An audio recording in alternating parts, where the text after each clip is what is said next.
Yes. And I know you're interested in that. Oh, I'm very too. interested in that. How much did they tell you about that? A lot. Really? Yeah. What'd they tell you?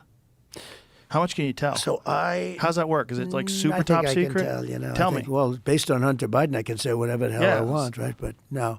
But I interviewed a few people. It's never been my thing, I have to be honest. I have never been a believer. I have people that Area 51 or whatever it is. I think it's the #1 tourist attraction in the whole country or something. Area 51 in Las Vegas. Do you know that, right? Sure. I know what it is. So anyway, but it's a big tourist thing. So I interviewed jet pilots that say they saw something. If you saw them, you'd love to have them as your I've had a son. couple in here. Commander David Fravor. Yeah. I had him in, who had that sighting in 2004. Very, Yeah. very compelling with video compelling. evidence, radar evidence. I interviewed, Ryan Graves. I don't believe his name, but I interviewed jet pilots that were solid people.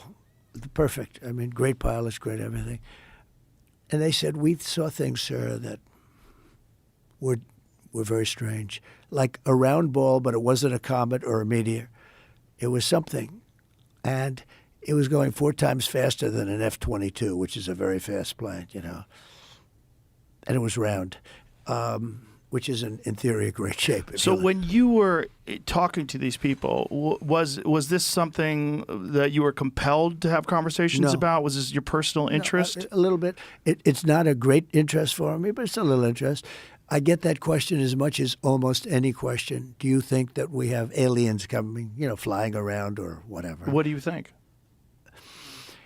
There's no reason not to. I mean, there's no reason not to think that Mars and all these planets don't have life, you know, because Mars, we've had probes there and rovers, and I don't think there's any life there. Well, maybe it's life that we don't know, but maybe there was life there at one point in time. This is a speculation about Mars, that Mars had an atmosphere at one point in time, a long time ago, that could support life. It also had large bodies of water, but we've had no evidence of even bacterial life that exists on Mars. But the universe is pretty vast. It's not been a big thing for me. I mean, when I looked at what China did to this, they would have never done it with me, where they put the balloon up, and a lot of people thought, for a little while that was one of these things. So, well, that's a lot of the speculation too, that some of these drones that hover over battleships, that these are Chinese drones, and that they're not UFOs. They could be also. There's some super sophisticated. But I did interview, let's say, 3 or 4 guys.